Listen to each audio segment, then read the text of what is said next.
Forest.com. Forest.com.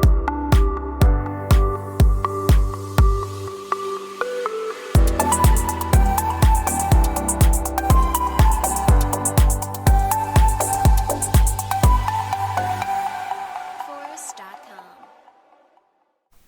Salut tout le monde, c'est Electromat et aujourd'hui on se retrouve sur cette vidéo pour créer un exécutable avec Python et résoudre les problèmes lors de sa création.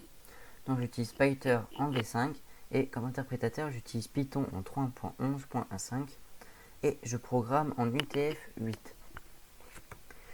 Donc pour l'exemple j'ai créé un programme assez simple que vous allez pouvoir enregistrer dans Files puis Save As.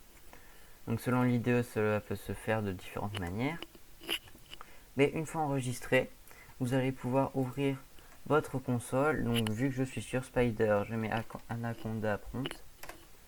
Donc si vous êtes sur PyCharm, vous allez l'avoir dans la petite rubrique console. Donc une fois que je suis ici, je vais installer la librairie en entrant la commande pip install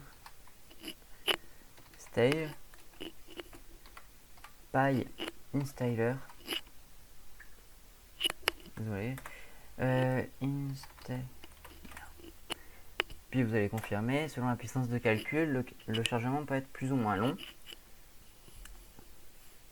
Donc pendant le chargement, vous pouvez déjà commencer à regarder où est-ce que vous avez enregistré votre fichier .py. Donc ensuite, une fois que vous avez trouvé votre fichier, vous allez pouvoir cliquer en haut et enregistrer le chemin. Vous revenez sur le logiciel, donc là Anaconda prompt. Puis vous allez aller dans le bon dossier. Si par exemple, ici je suis sur le C2 points, si votre dossier est dans le D2 points, vous allez mettre D2 points et passer sur le D2 points. Donc une fois que vous êtes sur le D2 points, vous pouvez mettre CTRL V pour vous enregistrer. Donc là par exemple, moi, ici on peut voir que je suis sur le C2 points. Donc au final, je vais supprimer ça pour revenir sur le C2 points. Donc, une fois que je suis ici, là maintenant je mets CD espace CTRL V pour le lien et je peux mettre entrée. Donc là vous pouvez voir maintenant que le chemin a changé pour être sur le bon dossier. Une fois que je suis ici, je peux entrer la commande qui va me permettre de créer l'exécutable. Donc cette commande est py install excusez-moi, c'est pas installer coller installer espace -du 6 one files one file et ensuite le nom de votre dossier. Donc personnellement moi c'est ici. Si vous ne voulez faire simplement, vous pouvez appuyer sur F2 et CTRL C, revenir ici, CTRL V et n'oubliez pas de finir par un .py qui signifie que c'est un fichier Python. Vous allez mettre entrée, puis un chargement va commencer. Ce chargement va vous créer plusieurs fichiers et finalement vous créez l'exécutable. Donc cela peut prendre un petit peu de temps. Donc voilà, on se retrouve à la fin de ce téléchargement. Personnellement, il m'a pris environ 1 minute. Je n'ai pas chronométré.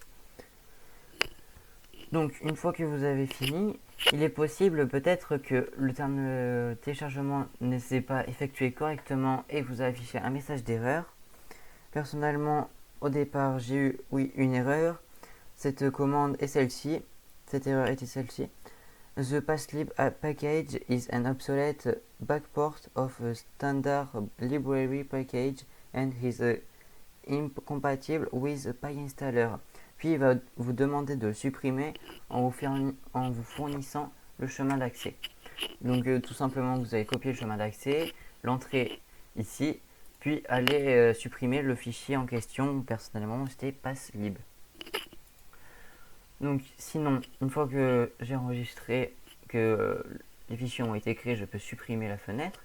Puis je vais pouvoir aller dans le fichier qui a été créé dist, l'ouvrir et ici vous pouvez voir que j'ai mon exécutable. Vous pouvez l'envoyer sur un ordinateur qui n'est pas équipé de Python, il est censé pouvoir l'exécuter sans problème. Donc personnellement, je vais essayer de l'ouvrir.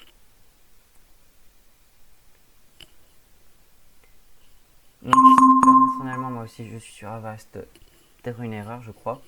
Donc je n'aurais peut-être pas dû aussi l'installer, c'est une question de sécurité. Mais sinon vous allez pouvoir voir que si vous le rouvrez une seconde fois, vous pouvez avoir votre programme qui s'ouvre correctement et vous pouvez mettre entrée. C'est mon programme qui a dit de fermer la fenêtre une fois que j'appuie sur entrée. Donc vous pouvez voir que ce programme s'exécute tout à fait correctement. Si lors de l'exécution de votre fichier vous avez des problèmes, je vous redirige sur cette vidéo qui va vous permettre d'enregistrer des logs. Je vous dis au revoir et c'était Electronaut.